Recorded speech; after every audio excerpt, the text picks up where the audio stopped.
Movie ಎಂಚೆತ್ತು? Super ಉಂಟು sir, film super ಉಂಟು, ತುಂಬಾ ಚೆನ್ನಾಗಿತ್ತು. ಅದ್ರಲ್ಲೂ ಸೆಕೆಂಡ್ ಹಾಫ್ ಅಂತೂ ತುಂಬಾ ಇಷ್ಟ ಆಯ್ತು. ಭಾರಿ ಶೋಕ್ ಇತ್ತು movie, comedy full package. Very nice, fantastic. Comedy ಬೊಕ್ಕ ಸಸ್ಪೆನ್ಸ್ ಪಂಡ್ರೆಜ್ ನನಲೊಂಜಿ ಒಂಜಿ ತಿಂಗಳು ಆವೋಡು ಮಸ್ತ್ ಶೋಕ್ ಇತ್ತು, ಪ್ರಿಡಿಕ್ಟ್ ಮಲ್ಪರೇನೆ ಒಂಜಿ ಸೂಪರ್. ಎಂತ ಪಿಕ್ಚರ್ ಇನ್ನೂ ಬರ್ಲಿ. ಮೂವಿ ಚೆನ್ನಾಗಿತ್ತು, ತುಂಬಾ ಚೆನ್ನಾಗಿತ್ತು, ಸೂಪರ್ ಇತ್ತು. ನೈಸ್ ಮೂವಿ, ಒಂಥರ ಡಿಫ್ರೆಂಟ್ ಆಗಿತ್ತು. ಒಂದೊಂದು ಸೀನ್ ಮಸ್ತ್ ಗೂಸ್ ಬಂತ್ ಬರ್ಲಿಕ್ಕೆ ಉಂಟು. ಸೂಪರ್ ಇತ್ತು ಮೂವಿ. ಸಸ್ಪೆನ್ಸ್ ಜನರಲ್ಲಿ ಬಹಳ ಚೆನ್ನಾಗಿ ಮೂಡಿ ಬಂದಿದೆ. ಮಸ್ತ್ ಲೈಕ್ ಅದು, ಮಸ್ತ್ ಟ್ವಿಸ್ಟ್ ಉಂಟು, ಇಟ್ ಸೊ ಇಂಟ್ರೆಸ್ಟಿಂಗ್. ಮೂವಿ ಮಾತ್ರ ಸಾಗೋದು ಉಂಟು, ಮಸ್ತ್ ಸಸ್ಪೆನ್ಸ್ ಉಂಟು. ಥ್ರಿಲ್ಲಿಂಗ್ ಅಂತೂ ಅಮೇಜಿಂಗ್.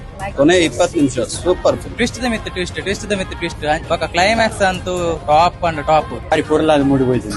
ಉತ್ತಮವಾಗಿ ಸಸ್ಪೆನ್ಸ್ ಅನ್ನ ಕೊನೆವರೆಗೆ ಮೇಂಟೈನ್ ಮಾಡಿದ್ದಾರೆ. ಸೂಪರ್ ಆಗಿತ್ತು ಸರ್. ಸೂಪರ್ ಸಸ್ಪೆನ್ಸ್ ಫಿಲ್ಮ್ ದೊಡಗ. ಪ್ರತಿಯೊಂದು ಮಿನಿಟಿಗೆ ಒಂದೊಂದು ನಮ್ಗೆ ಸಸ್ಪೆನ್ಸ್ ಕ್ರಿಯೇಟ್ ಆಗ್ತಾ ಇತ್ತು. ಸಸ್ಪೆನ್ಸ್ ಫಿಲ್ಮ್ ನಾನು ನೋಡ್ತಾನೆ ಇರ್ಲಿಲ್ಲ, ಆದ್ರೆ ಇದು ನೋಡಿ ಈಗ ಇನ್ನು ಸಸ್ಪೆನ್ಸ್ ಫಿಲ್ಮ್ಸ್ ನೋಡ್ಬೇಕಂತ ಆಸೆ ಆಗ್ತದೆ. ಒಂದು ಮೂವಿ ಅಂತೂ ಗ್ಯಾರಂಟಿ ಪ್ಯಾನ್ ಇಂಡಿಯಾ ಮಲ್ಪೊಡೆ ಅಂಚಣ್ಣು ಮೂವಿ. ಪ್ರತಿಯೊಂದು ಘಟನೆಯಲ್ಲೂ ಪ್ರತಿಯೊಂದು ಅರ್ಥ ಕೊಟ್ಕೊಂಡ್ ಬರ್ತು. ಪ್ರತ್ಯರ್ಥ ಅನ್ನೋ ಒಂದು ಮೀನಿಂಗ್ಗೆ ತುಂಬಾ ಒಳ್ಳೆ ಮೂವಿ. ಎಲ್ಲರೂ ಇದನ್ನ ಒಮ್ಮೆ ನೋಡ್ಬೇಕು, ಮನದಟ್ಟು ಮಾಡಿಕೊಳ್ಬೇಕು.